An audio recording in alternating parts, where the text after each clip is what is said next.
حفاظت کروں گا، مجھے یہ اتنا ہی عزیز ہے کتنا کوئی دعویٰ کر سکتا ہے۔ میں قول کا نہیں عمل کا آدمی ہوں۔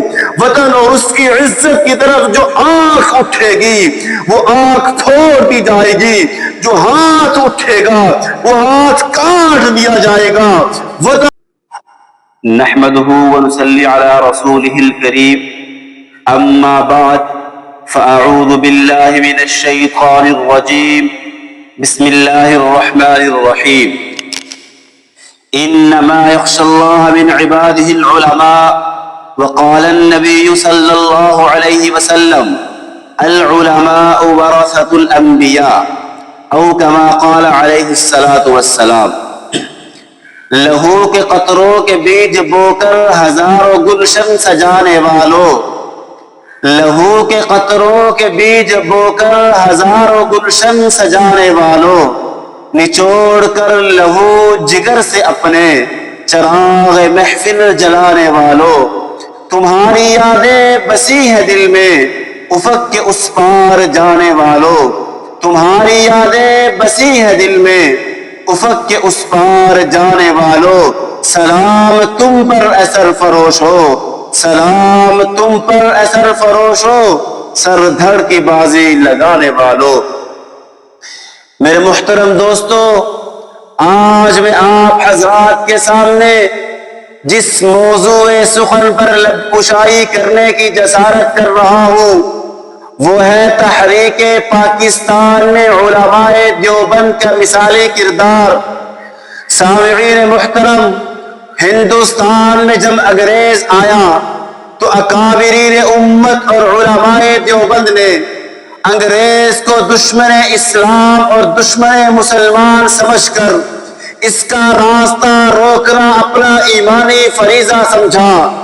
ہندوستان میں انگریز کے ناپاک قدم لگتے ہی ہر طرف ظلم ہی ظلم ہونے لگا، اسلام کے خلاف خطرناک سازشیں بڑھنے لگی۔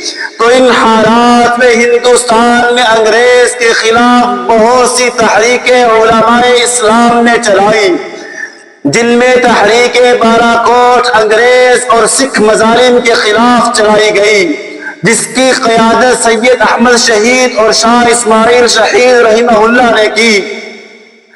1857 کی جنگ آزادی کی تحریک چلی تو شاملی کے میدان میں انگریز کے خلاف جہاد کی قیادت کرنے والے حاجی امداد اللہ مہاجر مکی، مولانا قاسم نانوتوی، مولانا رشید احمد گنگوہی اور حافظ جامن شہید تھے۔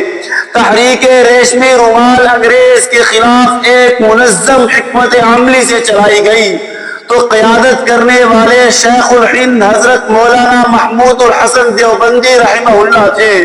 جہاد حصول پاکستان کے لیے تحریک چلی تو قیادت حکیم الامت حضرت قاری رحمہ اللہ، مولانا شبیر احمد عثمانی، مولانا ظفر احمد عثمانی، مفتی اعظم پاکستان مفتی شفیع رحمہ اللہ کرتے ہوئے نظر آتے ہیں۔ سامعین محترم، قیام پاکستان میں علماء کا کردار فراموش کرنے والوں کو بانی پاکستان کا یہ پیغام سنا دینا چاہتا ہوں کہ علماء اگر میرا ساتھ نہ دیتے تو پاکستان نہ بنتا۔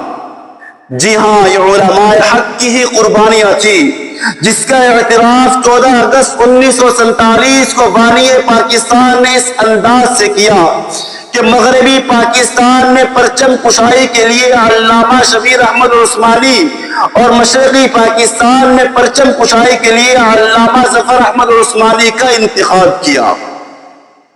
سامعین محترم، میں ایک بات واضح کر دینا چاہتا ہوں، پاکستان کی مثال ایک مسجد کی سی ہے کہ مسجد بننے سے پہلے پاکستان کی جگہ میں اختلاف تو کیا جا سکتا ہے، لیکن مسجد بننے کے بعد اس اختلاف کی گنجائش نہیں رہتی۔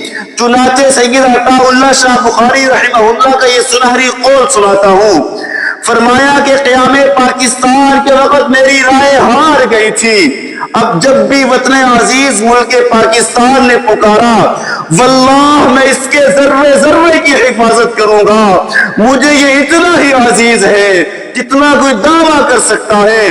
میں قول کا نہیں عمل کا آدمی ہوں۔ وطن اور اس کی عزت کی طرف جو آنکھ اٹھے گی وہ آنکھ پھوڑ دی جائے گی، جو ہاتھ اٹھے گا وہ ہاتھ کاٹ دیا جائے گا۔ وطن اور عزت کے مقابلہ میں نہ اپنی جان عزیز رکھتا ہوں نہ اپنی اولاد عزیز رکھتا ہوں۔ واللہ میرا خون پہلے بھی تمہارا تھا اور اب بھی تمہارا ہے۔ سامعین محترم، آج باطل ہماری اس عظیم سرزمین کو ہم سے چھیننا چاہتا ہے۔ آؤ مل کر یہ عزم کریں، جبین ارض کو بحر درخشاں کر کے چھوڑیں گے، جبین ارض کو بحر درخشاں کر کے چھوڑیں گے، ہم ان ذروں کو تاروں سے بھی تاباں کر کے چھوڑیں گے۔ وما علینا الا البلاغ۔